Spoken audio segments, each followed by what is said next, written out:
Good morning, folks. The geomagnetic storms continue as we're approaching the equinox vulnerability of the fall. California's shaking a bit. We've got top-level news stories today, but we begin over at spaceweathernews.com and find a very quiet 24 hours on our star. Fields growing and shifting, coronal hole boundaries rippling, couple pops on the limbs and far side, but the eyes today come squarely on the bright sunspot group with a thin dark plasma filament to the north of it. Both are eruption threats through the weekend, but the solar flaring remains very low, and if it's going to be the sunspots rather than the filament, they're going to need to mix together their polarities in order to challenge the Earth-facing quiet. So far, things are stable. Solar wind is not, however. 7 days of telemetry here showing the speedy yellow stream we're inside right now, driving energetic particle flux at Earth and global geomagnetic storms. Not sure when these will die down for more than a few hours, as speedy streams are coming out of every portion of that dark coronal hole here. Could be days more. And as for the quakes, peak of the watch was 2 days ago, but the score was still elevated when California rumbled this morning. No injuries. Also one well above average in the North Atlantic. Speaking of the Atlantic, the hurricane has lost its strength, but it is charging up the coastline now. Flooding and damage and at least one casualty have been reported, but we'll wait for the end to wrap up the details, hoping it just doesn't work its way north at New York. Then we come to Hawaii, where another storm is tracking in over the weekend. Should manage to avoid the worst possible outcome, as it will take most of the worst portions of this system to the north of the islands.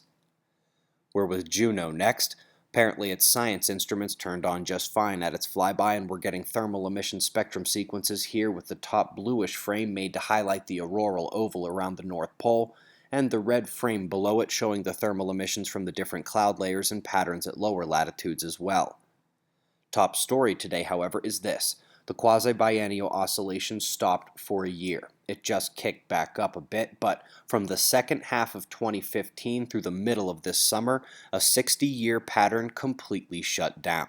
Now, they are blaming the powerful El Niño, or global warming, but no other El Niño ever did this. The mechanisms would require fantasy and magic, and the Earth was actually just as warm in the tropical regions, which are most affected by QBO, during the 1998 El Niño, if not worse. So how about the preposterous geomagnetic season that began exactly when the anomaly did? That's a much better explanation for this top-focused change in the stratosphere rather than being by ocean temperature changes of a degree or two.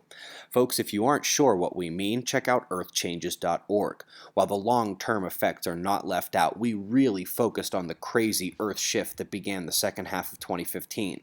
The Sun and Storms video, bottom left, is by far the most easy to understand if you get through the whole thing. And if you haven't heard that info before, quote, "It will change your thinking on the sun and earth forever." It's from a very good friend of mine at the National Weather Service. So trust me, this is worth watching, and for website members, we've got your Fly on the Wall podcast coming in just a few hours.